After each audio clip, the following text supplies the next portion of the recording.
You wake up early, maybe before the sun's even up. You get ready, go to work, put in the hours, deal with the stress, and at the end of the month, you get paid. You try to be responsible. You don't spend recklessly. You save a portion of your income. Maybe you've even started investing a little bit. And on paper, it looks like you're doing everything right. But here's the problem. Your bank account isn't really growing. Your financial situation doesn't feel any different than it did a year ago. You're not broke, but you're definitely not moving forward either. Look, that feeling, that quiet frustration where you know you're trying but nothing seems to change, that's where a lot of people are. Here's the thing. It's not that you're lazy. It's not that you lack discipline. And it's definitely not because you're not working hard enough. It's because no one ever taught you how money actually works. And until you understand that, you can keep doing the right things and still stay stuck. My name is Demas, and I spend way too much time thinking about money. If you're someone who feels stuck financially, make sure to hit the subscribe button and give this video a thumbs up if this helps you out. Look, this channel isn't about hype. It's not about chasing the next hot investment or pretending everyone can get rich overnight. It's about understanding how money actually behaves in real life, when you have bills, responsibilities, and limited time. Now, you might be thinking, I already know the basics. Save more, spend less, invest early. And sure, that sounds right. But here's what most people don't realize. Knowing the basics isn't the same as applying them correctly. Because personal finance isn't just about information. It's about decisions, what you do with every dollar in every situation over and over again. And if those decisions are slightly off, even if you're consistent, even if you're disciplined, you can still end up going nowhere. So in this video, we're going to break this down clearly. No fluff, no shortcuts, just the concepts that actually move your financial life forward. Let's talk about the advice you've probably heard your entire life. Save more money. Invest as early as possible. Avoid debt. Live below your means. Look, none of this is wrong. In fact, it's good advice. But here's the problem.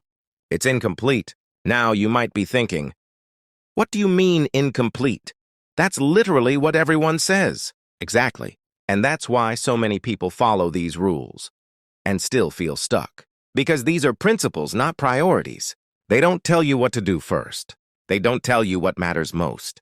And they definitely don't tell you what to do when two good choices conflict with each other. Like, should you invest while you still have debt? Should you save aggressively or use that money to increase your income?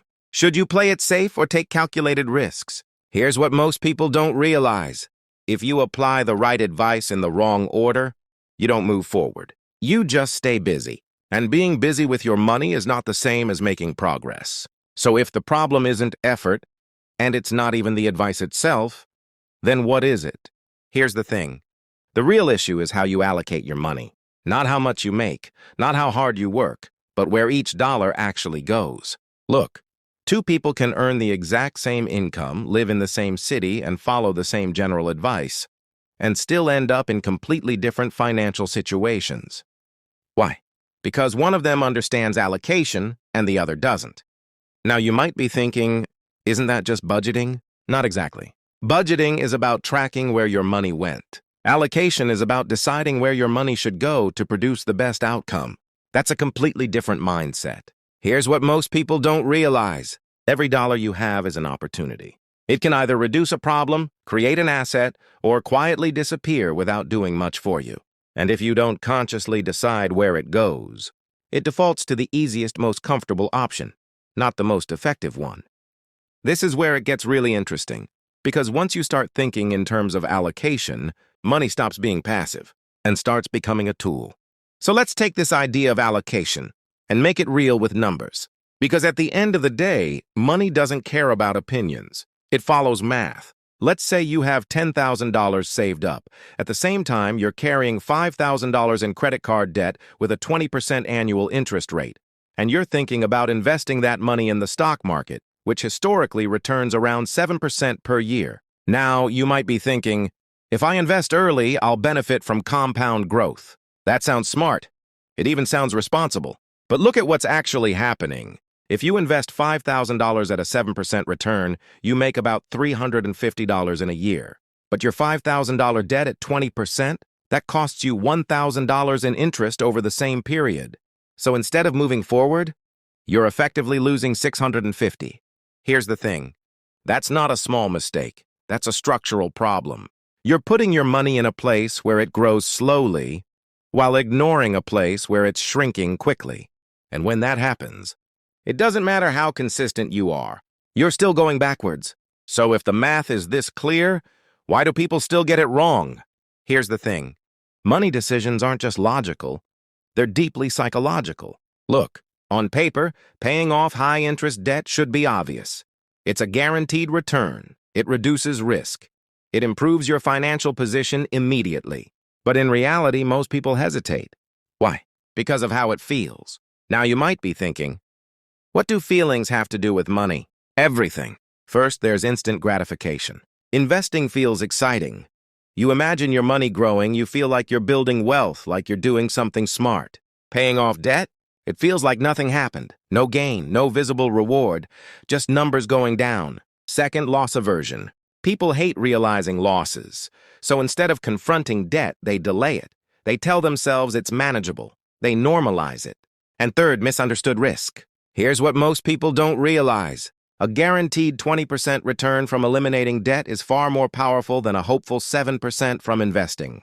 But because one feels boring and the other feels productive, people choose the wrong one. And that's where the real damage happens.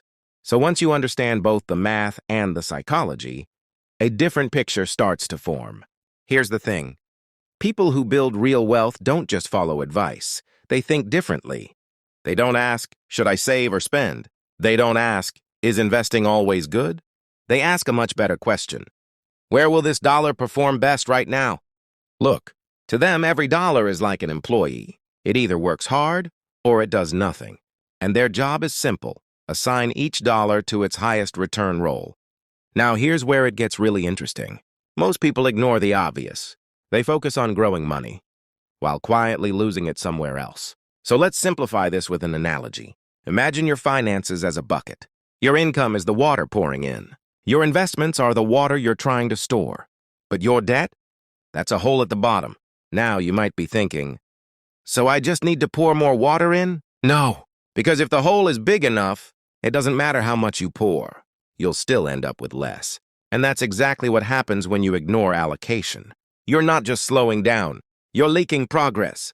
So now the question becomes, what should you actually do? Not in theory, not in general advice, but in a clear, practical order. Look, if you want your money to start working, you need a system, something you can follow without second-guessing every decision.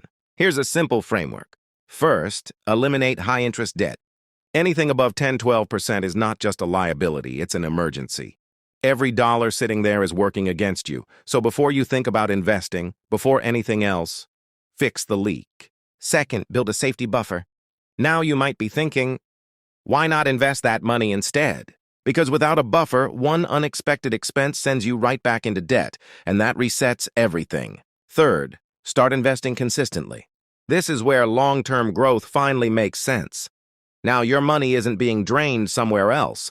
It can actually compound. And fourth, increase your income. Here's what most people don't realize. There's a limit to how much you can cut, but there's far more upside in how much you can earn. So don't just protect your money, expand it. Now, you might be thinking, what if I miss out on investing early? What if I'm too late? What if I don't have enough to even start? Look, these are valid concerns, but they're also the exact thoughts that keep people stuck. Here's the thing. Missing a year or two of investing while you fix your foundation won't destroy your future, but carrying high-interest debt for years absolutely will. And starting small, that's not a weakness, that's reality. Because progress isn't about doing everything at once. It's about doing the right thing at the right time. Here's what most people don't realize. You don't build wealth by being perfect. You build it by being consistent and intentional. Fix the leaks first. Build your base, then grow from there. And once everything is aligned, even small actions start to compound in a meaningful way. Look, you were never stuck because you weren't trying hard enough. You were stuck because the system you were following didn't make sense. Now it does. And from this point forward, every dollar you use can move you closer to where you actually want to be.